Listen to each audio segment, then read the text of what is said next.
Well, Scott, it's so great to see you. Thanks for joining us on the program this morning. Yeah, thanks. I'm glad to be here. Thanks, Jeffrey. Yeah, you've had a storied career in technology and specifically financial services technology. I'm very interested, and maybe I'll start off by asking a very high level question. How does a record keeper or service provider identify the right technologies for its customers? To me, it's very complex.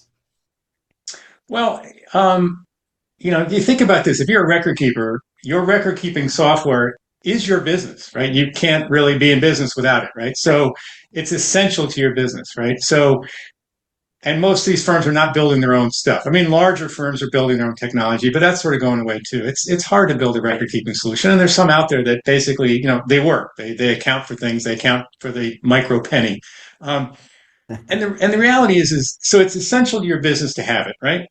Um, and if you want to grow your business and be at the top and be a top tier player, you got to have a top tier record keeping solution. And you're dependent on your provider. So I ran the Relias business for a couple of years, so I'm familiar with Relias, and I competed with SS&C with Track and Schwab's RT product. Um, here's the secret: they're all the same. I mean, they all do the same thing. They all record keep. They all trade. They all, have participant, front ends. It really is, they're all pretty much the same. For me, So what was important go ahead. is the provider, what's the commitment of the company you're basically in bed with? Like, you're making a bet on your provider that they're going to keep that thing current and they're going to be state of the art. They're going to want to be state of the art. So I would really, having run Reliance when it was part of SunGard, and then we got acquired by FIS in the middle of when I was there and ended up running Reliance for FIS. You have to ask the question: how much capital are they going to put into these products? How much time? How much money are they going to be willing to spend to get these products to keep them state of the art? And we struggled it's when I was at SunGard FIS, we struggled to get, they're big companies, right? They have a whole bunch of products that they're trying to invest in. And so you basically fight for your dollar, to invest in your product versus the other 240 products that SunGard has in their product suite. So it's important to really understand what is the commitment from your provider, what kind of capital they're going to be putting into this solution for the next 5 years, and where are they going, and what's their history? Have they been keeping state of the art?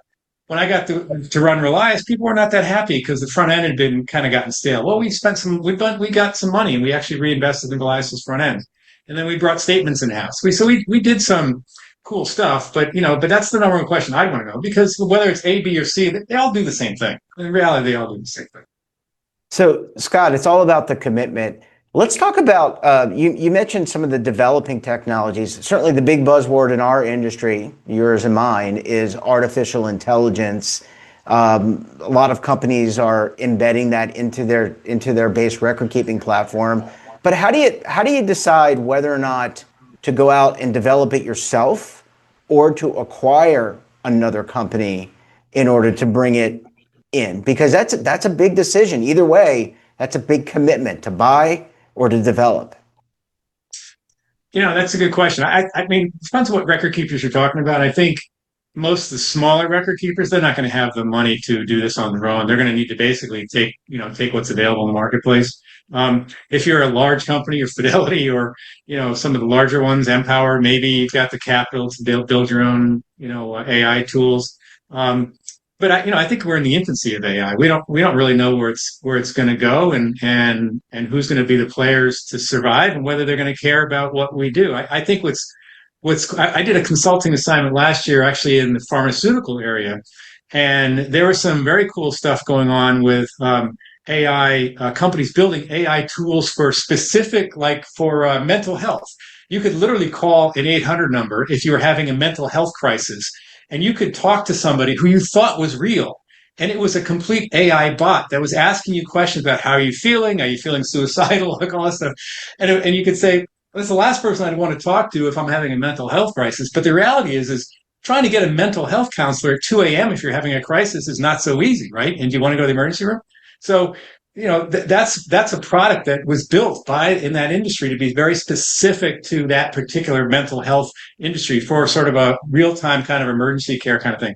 So, the question is, what are the opportunities in the retirement space? I mean, clearly, when I was running Relias, we didn't call it AI at the time. We called it, intelligent workflow, Hmm. but we built a tool at Relias that allowed you to do distribution. So we had one client that went from six full-time employees down to two full-time employees because we built intelligence into the distribution process, where basically it could dive into the technology, into the database, and see, all right, are you in a term status? Yes, you're in a term status. Okay, go to the next step. Do you have this available to you? Yes, you do. Okay, and then basically they were just managing exceptions that got kicked out of the intelligent workflow because there wasn't enough data on that particular person's process. But if it went through the entire system and every question was checked, it just processed the distribution, right, without any human involvement. So I'm sure that's a good example of what AI can do. But also, look, call center, like AI is really big in call centers. I just described an example in the mental health industry. So clearly, the retirement game, record keeping game is about profit margins. It's about reducing labor. If AI can help reduce labor and processing, distributions. I know, like in the trust space, it's about reconciliation. It's about post-trade reconciliation. Can the AI be intelligently built to do post-trade reconciliations? That kind of stuff, I think, can certainly cut back the number of people where they're just processing exceptions, not actually processing reconciliation. So I think there's a lot of opportunity to reduce headcount, which is really what AI is. Unfortunately for people, who need jobs, that's what AI is all about. And I do think there's opportunity in that space to do it. Where it is right now, I don't exactly know, but I think there's certainly opportunity. Yeah, well, the thing about AI, or at least today's AI, I guess apparently it learns, so it's going to be growing exponentially and probably changing. Scott, how have today's chief technology officers had to adapt? So, we've talked about, look, you have to know the commitment of your partner, of the technology firm that you're partnering with. But you also have to have a whole bunch of different skills to be that CTO, to be that person to help drive innovation at your company, at your record keeping company. That it's an evolved role. It's no longer just, hey, how does technology plug and play? You're doing a lot more. Well, if you have a CTO, you're probably a pretty good sized firm. So I don't think most small record keepers would have like a CTO role per se. When I was a CTO at Citizens Wealth, for me, it was about, prioritizing. I had, 20 people asking me for stuff all day long. So we built a whole process to sort of prioritize what was going to get done. We only had a certain amount of resources to do what we wanted to do. And we would prioritize things by, revenue opportunity, cost savings opportunity. So, that was for me to understand, like, I got 100 requests. I can only get 20 done this quarter. Like, okay. And then, and you can't be negotiating sort of, people paying, buying you dinner to get you to do their thing. No, you can't do that. You have to have a real facts-based, numbers-based. Is it going to add revenue, or is it going to save costs, reduce costs somehow? Those are big drivers. So that's important. And once again, getting back to your vendors, when I was in that role, I had 110 different solutions that I was responsible for, all working from Investnet, which was probably our biggest relationship, which was millions of dollars per year to Investnet, down to, we moved from SCI to Innovest for trust systems. So it's about managing your vendors, really, and once again, who's going to be staying on top of stuff? Who's investing? And by the way, SCI went through a huge change from their old Trust 3000 to their new wealth management platform. Didn't go so well, right? So not just that they're investing, but did they do a good job? Are they really, hitting all on all cylinders in terms of building and designing what they're trying to do? And how much work is it going to be for you to move from one system to the next? If it's got a completely new system that you're going to have to retrain everybody, this is what we did. It's like, well, we're going to have to retrain everybody. Let's go out to bid. Let's just see who else out in the market. We ended up leaving SCI and going to InnoTrust and Innovest, which is now an SS&C company. So that's, for me as a CTO, it was really, once again, who are your vendors? What's their commitment? What are the priorities? How much resources do you have? What can you get done this quarter versus next quarter? Who are you listening to? Clients, what's the technology you're actually using for project management? We have some really there's a cool two-piece technology called AHA, AHA, which is for project management. It's great. I could build a website for my client. And if they wanted any requests, they just go to the website. They just put in, hey, we'd like to have this done. It would automatically insert it into the queue. And then we'd score it based on whether it's a high priority or low priority.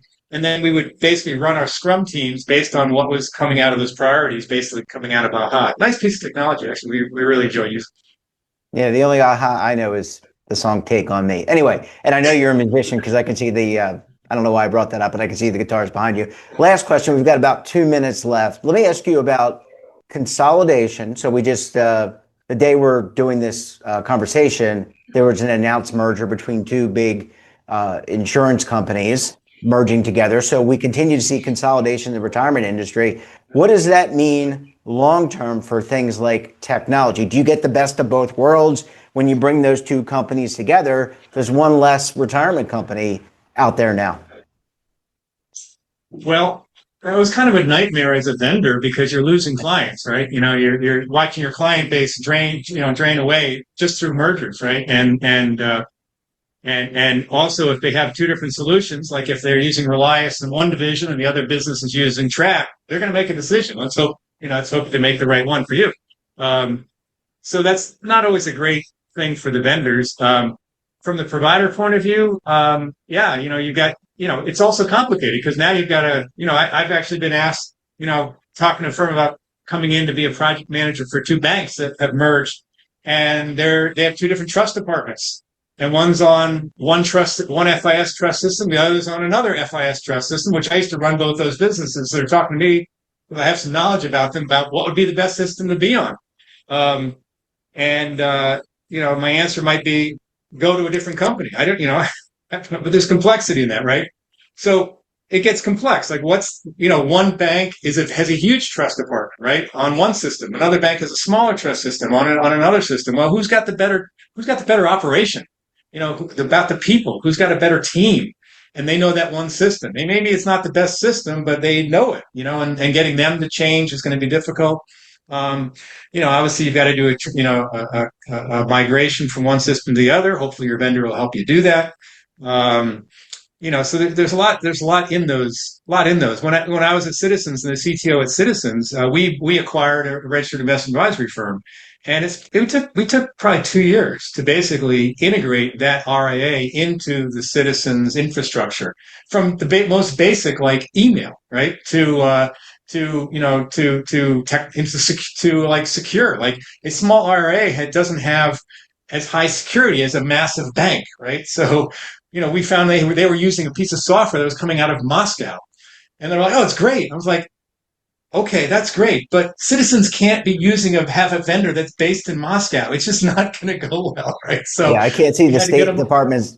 I couldn't see the State Department signing up for that, at least in today's environment. Maybe back then, maybe, but Well, their biggest thing was, well, the FBI uses this technology. I was like, that's not a good thing. yeah, that's. I don't know if I would base everything on the FBI. Scott, So yeah, clearly it's an evolving world. There's a lot of technology. There's a lot on people's shoulders in terms of evaluating the technology. Look, we're not going to be able to get to every detail today, but I hope that you will come back again very soon. And look, we'll continue the conversation. yeah, no, there's a lot to talk about. There's more to talk about with mergers because there's different, and what's going on in the industry, right? People are selling, they're merging, they're just getting out, they're closing down, they're outsourcing. FIS was a huge on outsourcing, trying to get firms to basically offload their operations folks, and so there's definitely ways to stay in the business if you want to, versus just selling like Prudential did or like MassMutual did. But Yeah. I'd love to have that conversation as well because there's certain size that makes sense. We tried to do outsourcing in Relias, it didn't quite work. Worked great for the Omni clients. So there's certainly a size difference that makes sense. But I'd love to come back and talk about that as well. And I'm sorry, they were doing lawn maintenance as we were talking. So if you heard any background noise, it was the blowers out there. So I'm No, sorry about we did not hear it, but that. I hope the blowers did a good job, and your house looks great. Great to talk to you. And look, we Okay, look forward to having you back again very soon, sir. great. Thank you, Jeffrey. Well, thanks for watching. And don't forget, we're back again tomorrow morning with another great expert and another great topic. You can tune in right here Monday through Sunday at 7:30 a.m. Eastern Time. And don't forget to subscribe to our daily newsletter, The Morning Pulse, for all the news in one place. delivered directly to your email box. Check it out at our website.